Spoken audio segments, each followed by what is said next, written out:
Qui a qui ambassade ya Inde place azaki ko sala pe ko la na mwasi na ye mokola lelo to kene ko tala ndenge ni nazo vivre reportage oyo ya Jenny Diwa commentaire à David Nsala tala bonzi melangai batu baluka ba preuve bolingo botala preuve ya solo yango pa ndeko na biso indien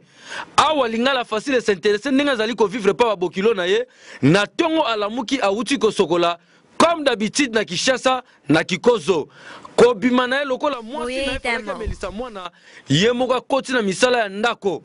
akei na bilanga kobuka matembele abuki yango kitoko pe aye abani ko kata yango azali ko sunga mwasi na misala pona kolamba kolia kaselo ko kamusi biso bandeko nzoka indien oyo megi azana touche ya kolamba fufu ba mamebele bakosa tala nenga zali ko balola fufu lokola mutandu awa tanga zolamba asanti ke dimension fufu elinge ko mateba abaki sur poussière mususu ya solo yebi ko lamba beau frère kasi atako megi azali ko sunga mwasi na ye azanga kite ko lelisa lokole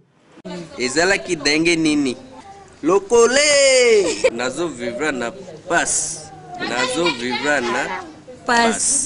na lambi fufu na matembele ya solo bondi milanga mat azama be ezala ki denge nini lokole